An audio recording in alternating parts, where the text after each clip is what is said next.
This is Lesson 6 on page 163, Managing Workbooks.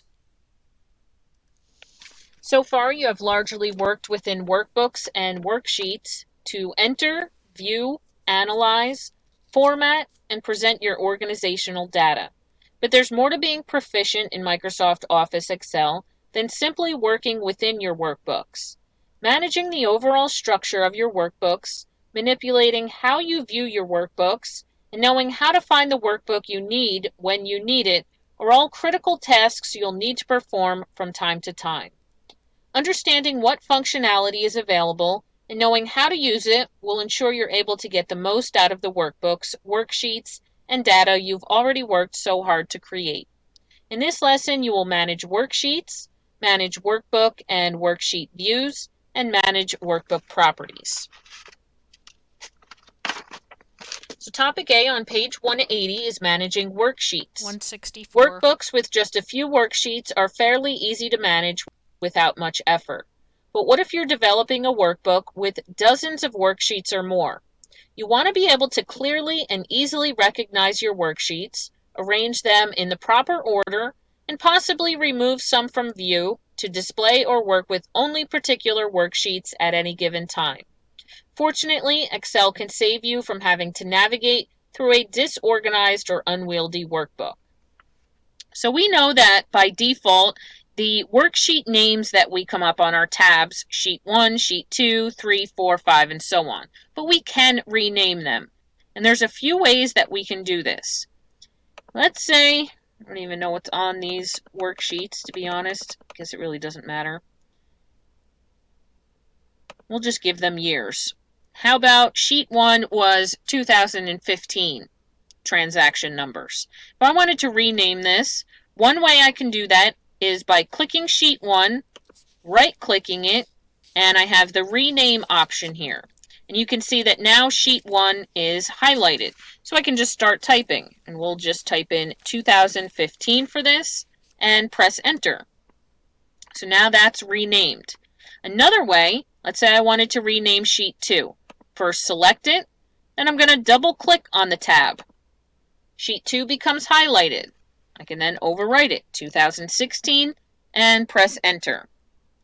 The third way to rename, select your sheet, then you can go up to your Home tab, your Cells command group, and you have your Format drop-down.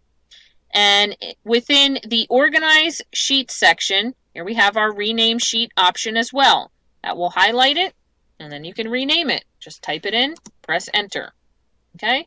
Your easiest way is probably select it, double click, type it in, enter, bada bing, you're done. You don't have to navigate up to your ribbon or anything like that.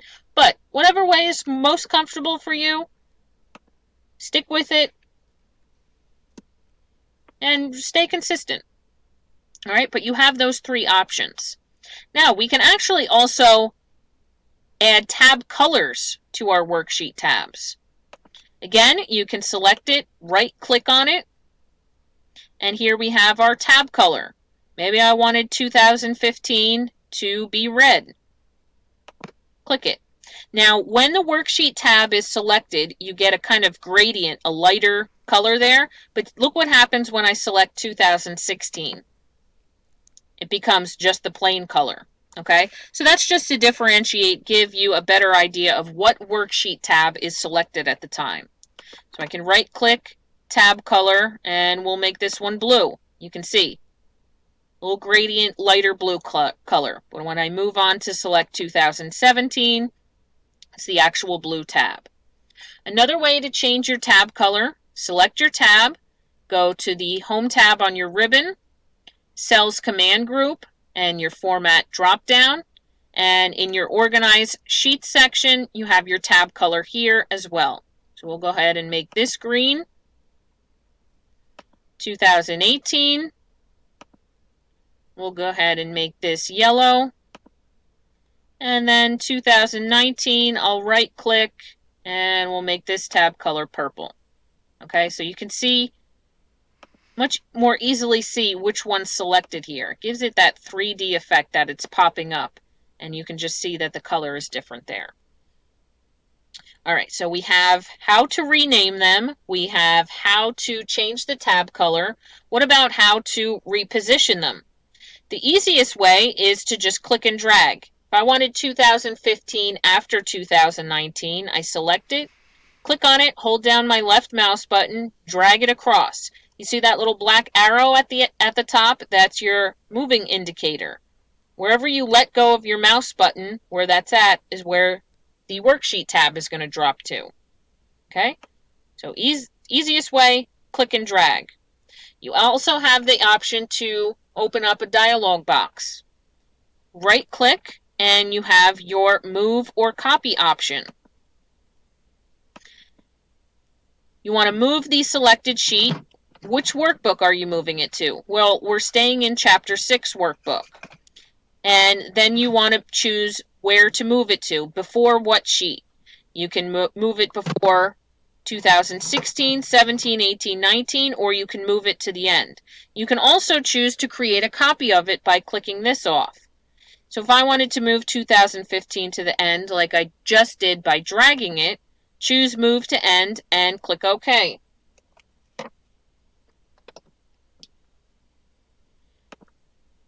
So you can see that's been moved now. Move it back, easiest, click and drag. Now I can also create a copy of it in that same dialog box. Move or copy. I can choose to move this to the end. This one's going to stay put because I'm going to create a copy of it now. Click OK, and I get 2015, number 2 in parentheses. And look at that. All of the data that's on 2015, not just the name of the tab, color, and everything, but all of the data in that worksheet has been copied as well. Okay, so let's say you have the basic structure of your worksheet already set up and you're only inputting new transactions. You can copy the whole entire worksheet like I just did and then just delete the actual transactions in there. All right. Inserting and deleting worksheets. I can right click, delete. You'll get a message, Excel will permanently delete this sheet. Do you want to continue? Click delete and it's gone. To insert, we know we can click this plus sign, or I can also right click one of the tabs, insert, and I can choose a worksheet from my dialog box. You can see now I get sheet 2. Another way to delete, select the sheet tab, go to your home tab on your ribbon, cells command group. Here we have our delete drop down, and you can delete the whole entire sheet that's selected. Right next to that, you have your insert. You can insert a sheet. Here we get sheet 3. All right. So your quickest way for inserting, deleting, probably right-clicking. You don't even have to navigate up to your ribbon. Same goes for hiding your worksheets. You can actually hide them from view. Let's say I wanted to hide 2015's information. I can right-click it, hide, and it's no longer displayed on my worksheet tabs. It's still in my workbook. If I right-click any of these, I can select Unhide, and it will show me all of the hidden worksheets. So I have 2015 here, select it and click OK, and now it's brought back into view. By using your ribbon, you can select the tab, go to your Format drop-down. In your Visibility section, click Hide and Unhide. You can hide the sheet. Same for unhiding. Unhide sheet. Select the sheet that's hidden that you want to bring back into view and click OK, and you can see it's brought back in. All right, so different options for renaming, recoloring, moving, copying, inserting, deleting, and hiding your worksheets and worksheet tabs. All right, so you'll practice. Your next video will be Activity 6.1 on page 168.